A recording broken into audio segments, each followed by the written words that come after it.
À propos du Nes de Kriyat Yam Souf, il y a une question qui a toujours été posée et qui était l'objet de grandes couchiottes. Pourquoi est-ce qu'on mentionne ce Nes par le nom de Kriyat Yam Souf? Pourtant, ce nom de Kriya n'apparaît pas dans la Torah.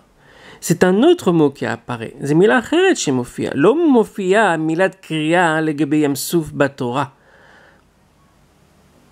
Mila Acheret mofia ונראה איזה מילה. כתוב בתורה, כשהקדוש ברוך הוא ביקש ממשה שיקרא את הים, אז הוא אומר לו, השם il a dit, ואתה הרם את מטך ונטה את ידך על הים ובקעהו. Il n'y a pas marqué Kriya, il y a marqué ובקעהו. Et de la même façon, Gamken, lorsque les eaux se sont séparées, Befoal, alors la Torah dit Vaibaka'u hamaim. Il n'y a pas marqué Vaikara ayam. Il n'y a pas marqué Vaikara'u hamaim. Il y a marqué Vaibaka'u hamaim. Alors pourquoi est-ce qu'on mentionne le Nes de Kriyat Yam Souf? היינו צריכים להגיד Bekiyat Yam Souf. On aurait dû dire Bekiyat Yam Souf, que c'est marqué dans la Torah. Donc Alon de Shvile Pinchas, il dit que oui, donc il rappelle la question, pourquoi est-ce qu'on dit Kriya et pas Bekiya? Parce qu'il est marqué Vaibak ou Amaim. Et dans le Pirouche Ramatayim Sofim du Tana d'Ebliyahu Zuta, il est écrit qu'il avait posé la question au Baal Chidush Harim, Shalet Chidush Harim, אחר השולחן בבתי גבאי בביתו שאלתי אותו, למה מדברי חכמינו נקראת קריאת ים סוף? ובתורה לא מצינו כי אם לשון בקיעה. והשיב שיש דברים הרבה בזה ואינו יכול לומר. Il a répondu qu'il ne pouvait pas dire. Il ne pouvait pas révéler le secret. Pourquoi est-ce qu'on dit Kriyat Yam Souf? Et après, en fait, il précise le Chidush Harim, enfin, il précise au nom du Chidush Harim, qu'en fait, il dit que Kriya, c'est quelque chose qui a déjà été séparé, qui a été recollé, et qu'on resépare encore une fois. Alors là, on peut dire Kriya, avec un Kuf, Resh, Yud, Ain, He. Mais quelque chose qui est séparé pour la première fois, alors on dit Bekiya. שייכת הדבר שהיה תמיד אחד. זה אומרים בקיע, ועל ידי פעולת הבקיע נבקע הדבר לשניהם. אבל לשון קריאה שער בדבר שהיה נפרד ונתאחד.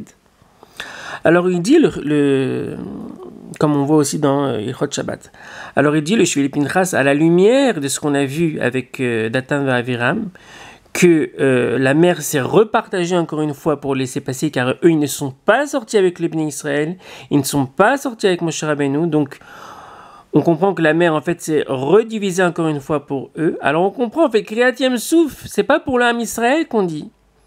Pour l'Am Israël, on dit Bekiyat Yam Souf. C'est pour Datan et Aviram qu'on dit Kriyat Yam Souf. Et on comprend aussi ça dans les psukim, parce qu'on voit qu'il y a une certaine redondance dans les psukim.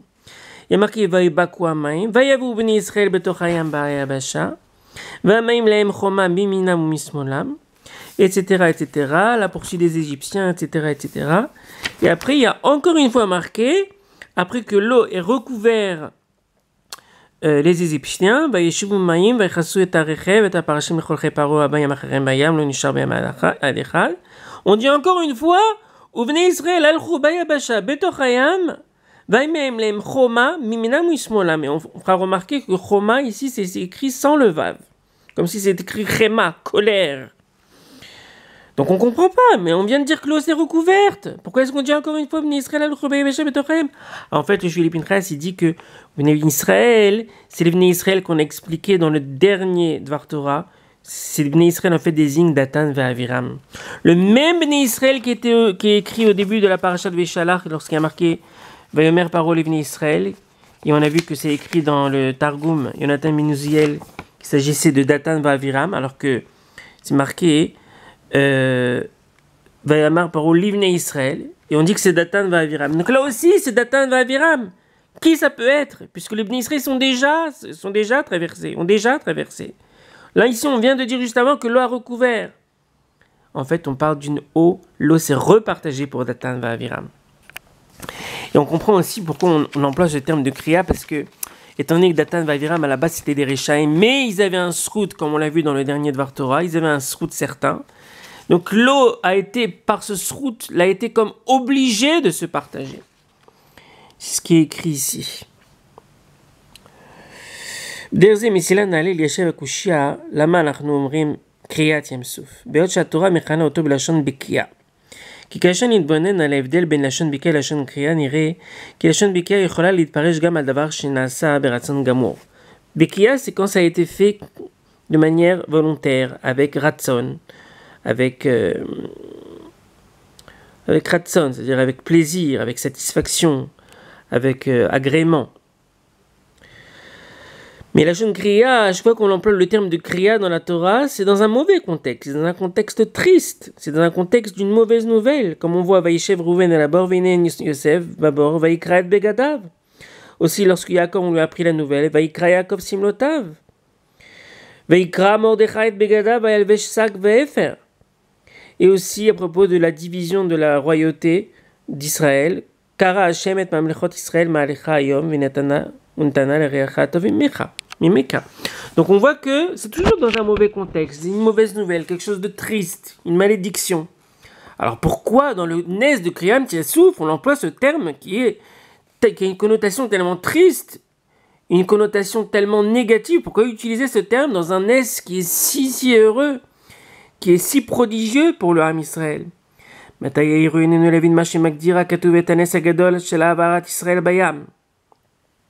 זהו לשון בקיע ויבקו המים, כי התורה הזכירה לשון זו רק על הבקיעה הראשונה, שנבקע הים לכל ישראל, אשר בקיעה זו נעשית מרצונם הטוב של המים, בלי צורך לתנאי שהתנא עמו הקדוש ברוך הוא במעשה בראשית. אבל כאשר נהפך הים ליבשה שני במיוחד בשביל דתן ואבירם, juste à cause du Datan Vaviram, mais Datan Vaviram c'est des Rishaïm. Oui, mais ils ont un certain srout.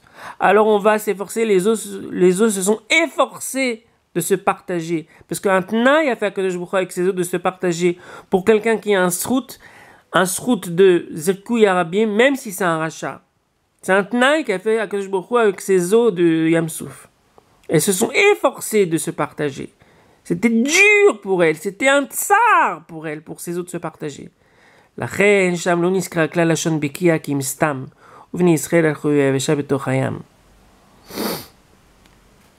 לכן באו חכמינו והגדירו בהגדרה הנכונה מה שנהפך הים ליבשה שני בשביל דתן ואבירם, קריאת ים סוף. כלומר שנקרא הים שני בעל כורחו, par force elle s'est partagée, לפני דתן ואבירם, כאדם הקורא בגדיו מחמת רוב צער. ראה לדבר שערים מטעם זה להוזכיר הכתוב את התנאי שהתנה הקדוש ברוך הוא מעשה בראשית עם הים שעיקרה לפני ישראל רק בקריאה שנית. La première fois c'était pas par force. La première fois c'était pas, il n'y a pas besoin de faire de tnaï. Le tnaï c'est pour lorsqu'il y a un srout, même pour un rachat. Alors là il y a un tnaï qu'il faut que l'eau se divise même par force. Moi je katuv vaïchev hayam lifnot boker letano letnao. Ça c'est marqué pour la deuxième kriya. C'est où? Ça c'est la deuxième.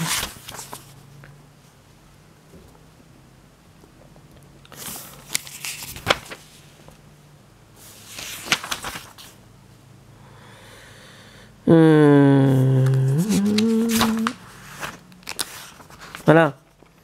Vayet Moshe et Yado al hayam, vayeshev hayam lifnot boker le'etano. Ça c'est mentionné que dans la deuxième. Après le passage des Bnei Israël. ובאמת בירו מזה מתאים להפלים דברי חידוש הערים, כי לשון בקיעה היא דבר שהיה אחד כל הזמן ונפקע. לשון קריאה היא דבר שכבר היה נפרד ונתרבה ואחר כך נקרא. לפי דרכנו הדברים ברורים ונהירים, כי כשנבקע הים לראשונה לכל ישראל נאמר לשון בקיעה, ויבקו המים. אבל כשנקרא שנית בשביל דתן ואבירם, פור דתן ואבירם נאמר קריאה. אם כן כמה עמקו דברי חכמים שבחרו שלא להשתמש בביטוי של בקיעת ים סוף, כי בלשון קריאה. קשים מזונותיו של אדם כקריאת ים סוף. קשים לזיווגן כקריאת ים סוף. C'est dur la parnassa, comme קריאת ים סוף. C'est dur le זיווג, כקריאת ים סוף. כי ביקשו ללמד בכך זכות על כל ישראל, כן אמת שקשים מזונותם לזיווגו של האדם. אולם, הקושי הוא כקריאת ים סוף, שנקרא במיוחד בשביל דתם ואבירם שהייתה בידם זכות שקיבלו מכות עבור ישראל. על אחת כמה וכמה, שירואים כל ישראל לקריאת ים סוף, בזכות שממיתים עצמם לעסוק בתורה, ובקיום המצוות.